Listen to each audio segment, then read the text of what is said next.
From the Library of Congress in Washington, D.C. I don't have her address with me, but if you'd like to take her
Basically, what we're trying to impress upon people are two very similar things.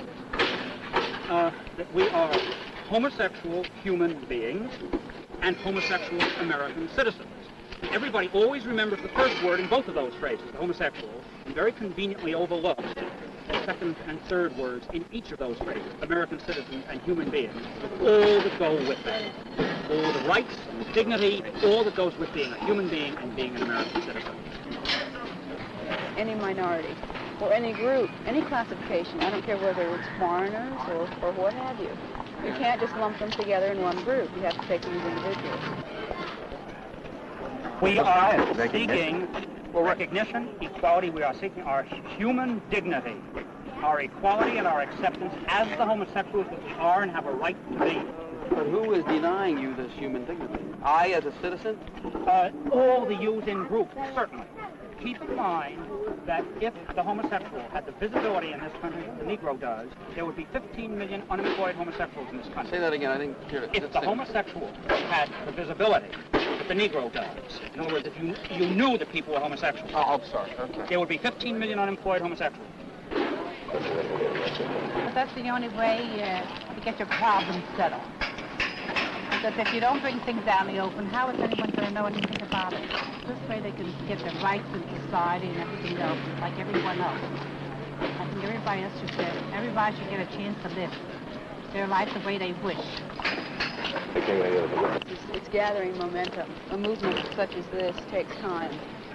And unless it started somewhere, and it has been started, and groups have been started, and now they're going forward. On account of my homosexuality, I have lived for 8 months on 20 cents worth of food a day when I had the 20 cents. This was at a time when people in my profession were in higher demand than they had been in all of human history. And I could not get a job specifically because of homosexuality. And I am not alone. I know many people who have done the same. I've seen careers ruined, lives destroyed, for no other reason.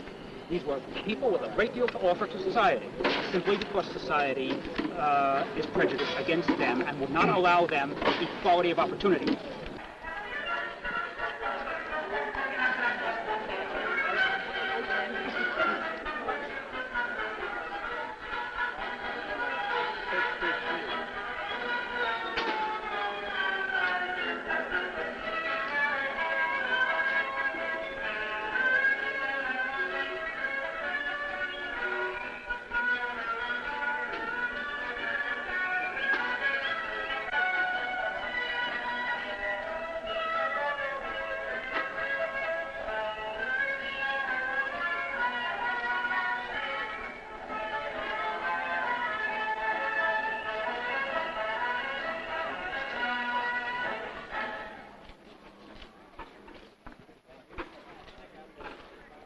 Your government will not give a job to a homosexual. Regardless of how well you have served in the military, you will get a less than honorable discharge. In fact, if you are known to be homosexual, No matter how well you you won't be participate. taken in. Although this next situation is changing rapidly, it's still a valid generalization to say that a person known to be a homosexual cannot get an education in this country. Schools will throw him out or not accept him at any level at all. What I want to do. Right, this is all they're asking, just that very same right, not to be interfered with what they want to do in private. You will find, as in this country with most groups, disparate and different and diverse groups simply add richness to your society without in any way threatening each other. And you see this in the gradual death, although it's not quite dead, of anti-Semitism in this country. With regard to the Negro, this is happening, it's taking its time, it'll be a while before it happens yet, unfortunately, but it's evolving in the same direction. Diversity doesn't have to imply threat.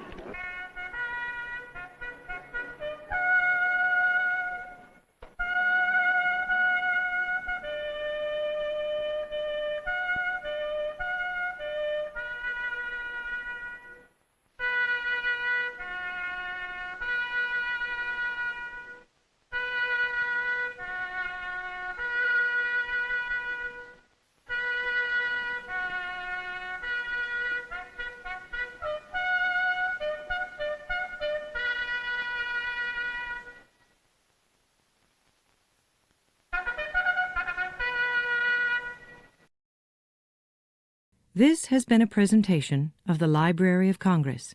Visit us at loc.gov.